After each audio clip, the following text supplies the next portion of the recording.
ने कांग्रेस के आरोप खारिज किए। हरियाणा चुनाव पर कांग्रेस के आरोप खारिज करते हुए इलेक्शन कमीशन ने बोला है कि कांग्रेस के आरोप बेबुनियाद है। कांग्रेस निराधार आरोप ना लगाए। चुनाव आयोग ने कहा है कांग्रेस निराधार आरोप की प्रवृत्ति रोके, संवेदनशील समय पर गलत आरोप ना लगाए, बिना सबूत चुनाव संचालन पर सवाल गलत। इलेक्शन कमीशन गैर जिम्मेदाराना आरोप है। ईवीएम पूरी तरह से सुरक्षित है। चुनाव आयोग they are official about it. Battery तो भाई बैटरी का प्रश्न है। बैटरी पवन खेड़ा जी तो पूरा डेलीगेशन लेके गए। पवन खेड़ा जी की बैटरी चेक कर लीजिएगा। फोन की जवाब तो पवन खेड़ा जी की बैटरी फोन की बैटरी चेक कर लीजिएगा। किसी भी की भी हम बोलिए शहजादी, अभी it's becoming a joke now. हाँ बोलिए। हाँ देखिए ऐश्वर्या, मेरा निवेदन है आपके चैनल के माध्यम से कि श्रीमान राशिद अल्वी और श्रीमान दुष्यंत नागर को chief engineer of Congress party तुरंत प्रभाव से घोषित कर दिया जाए। इन दोनों को चीफ इंजीनियर, क्योंकि हिजबुल्लाह के पेजर से ईवीएम की तुलना की थी। नहीं, हिजबुल्लाह पेजर के साथ राशिद अल्वी ने तुलना की थी ईवीएम की। और अभी जो दुष्यंत नागर ने बताया, दुष्यंत जी मैं मेरे बड़े भाई है, मेरी बात सुन लीजिए। दुष्यंत नागर जी पूरी बात सुन लीजिए। मैंने आपके बीच में नहीं बोला कांग्रेस के बारे में। मैंने आपके बीच में नहीं बोला कांग्रेस में रहे, मैंने आपके बीच में नहीं बोला। दुष्यंत जी, अरे भाई साहब, दुष्यंत जी ऐसे डिबेट नहीं होती। आप भी जानते हैं। राशिद अल्वी के साथ में क्यों कनेक्ट कर रहे हैं भाई? आपकी जानकारी के लिए, अच्छा चलिए, राशिद अल्वी जी को चीफ इंजीनियर बनाते हैं, आपको असिस्टेंट इंजीनियर बनाते हैं। नहीं, ये हंसी मजाक नहीं है। थोड़ा सा 10 सेकंड मेरी बात। आप गंभीरता से पवन खेड़ा के आरोप की बात कर रहा हूं मैं, जो पवन ने आरोप लगाया है। ओके, काउंटर नाउ, काउंटर जवाब देना चाह रहा हूं please. Okay, quick. Sanjay ji बोले नहीं, अनुराग जी। फैक्चुअली जनता के सामने कुछ तथ्य रखूं।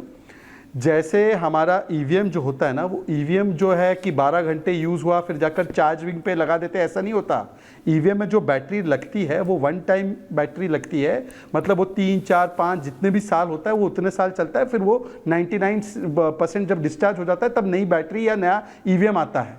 ये तो इनका ज्ञान का स्रोत है, पता नहीं कहाँ से ज्ञान अर्जित किए। अब मैं आपको बताना चाहता हूँ, तेलंगाना में बैटरी फुल थी क्या आपकी?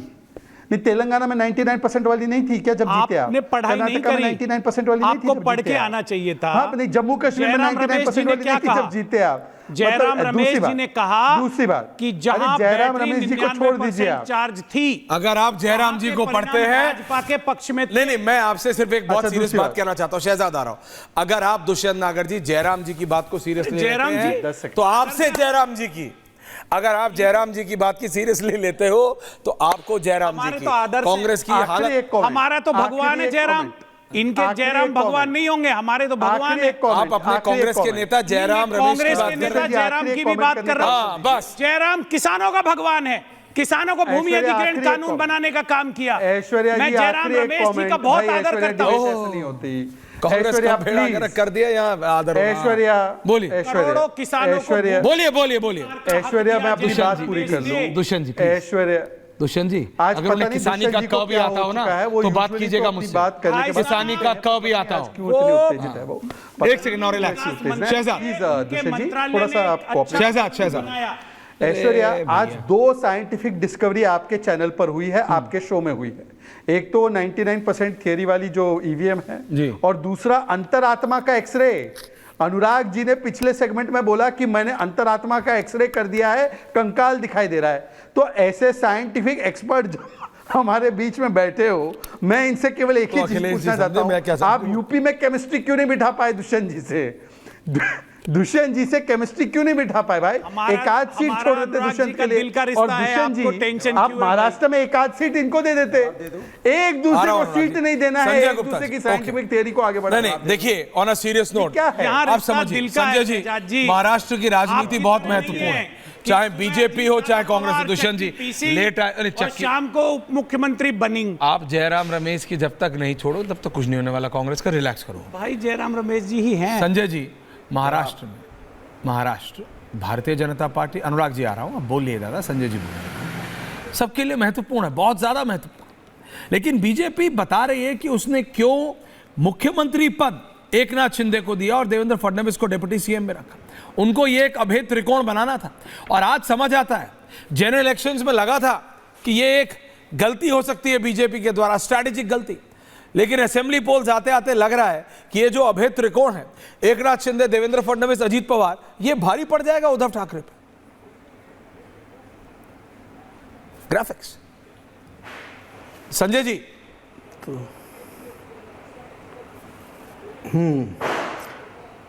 जो आप ये कह रहे हो कि भारी पड़ जाएगा ये त्रिकोण, लोकसभा के चुनाव में क्या रिजल्ट निकल के आया ये आपने देखा होगा कि त्रिकोण लोकसभा के चुनाव में भी था, और लोकसभा के चुनाव ने इस बात को जाहिर किया है, प्रमाणित भी किया है कि बीजेपी कहाँ है और हम कहाँ हैं।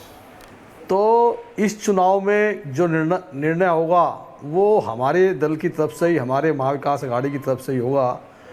और ऐश्वर्या जी, आपने डिबेट शुरू की थी डॉन से, रिलायंस, आजकल जिस डॉन का नाम चल रहा है लॉरेंस बिश्नोई, उसके बाद आप महाराष्ट्र की राजनीति में आए। मैं कह रहा हूं 2 ही सवाल पूछे जा रहे हैं। पर मैं एक बात ये कहना चाहूंगा कि एक फिल्म थी डॉन, उस डॉन फिल्म के अंदर एक डायलॉग था कि डॉन को पकड़ना मुश्किल ही नहीं नामुमकिन है, मगर आज हम ये देख रहे हैं कि डॉन अगर पकड़ा भी जाए तो उसको रोकना मुश्किल ही नहीं नामुमकिन है।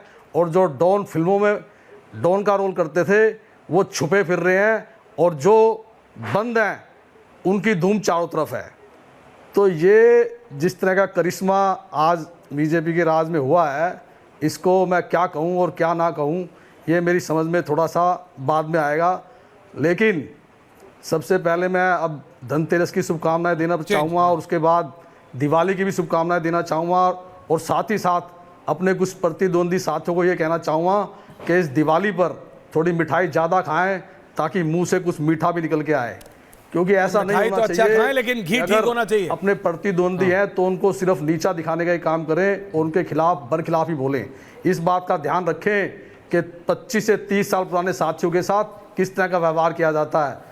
नरेंद्र मोदी साहब आज भी इस बात को बोलते हैं कि मेरे ठाकरे परिवार से गहरे रिश्ते, और अगर ठाकरे परिवार को मेरी ज़रूरत हुई तो वो पहला व्यक्ति होगा जो नरेंद्र मोदी खड़ा होगा। और मेरे को लगता है कि इन शब्दों के बाद, और बहुत बार ऐसा भी हुआ है जब उद्धव जी ने इस तरह के संकेत दिए हैं कि मोदी जी से हमारी दुश्मनी नहीं, मोदी जी हमारे अपने, उसके बावजूद मंथन भी हुए, वो एक अलग बात है। मंथन होने के बाद बातचीत शायद सकारात्मक रूप में वहाँ तक नहीं पहुँच पाई जहाँ तक पहुँचनी चाहिए थी। मगर मैं देखता हूँ कि बीजेपी के कुछ प्रवक्ता इस तरह से बोलते हैं ठाकरे परिवार के लिए कि जैसे तो ठाकरे परिवार इनका दुश्मन हो, जबकि नरेंद्र मोदी कुछ और बोलते हैं। और इनका स्तर जितना नीचे गिरा है अपनी बातचीत में, इस स्तर को वो ठीक करें और प्रधानमंत्री नरेंद्र मोदी साहब से और अमित शाह साहब से ये सीखें कि किस तरह से वो उनके लिए बोलते हैं। इस बात का अगर ध्यान रखेंगे तो आपको अपनी अहमियत का पता चलेगा, संजय जी अपनी स्थिति का भी पता चलेगा। Point taken. शहजाद काउंटर वाला जी, ये जो आप कागज काले पीले करके लाते हैं ना, आप ये जो कागज काले पीले करके लाते हैं, कुछ लिख के लाते हैं, कुछ अच्छी बात है, मगर इस चीज का भी आप ध्यान रखें, ये मेरी सलाह आपको।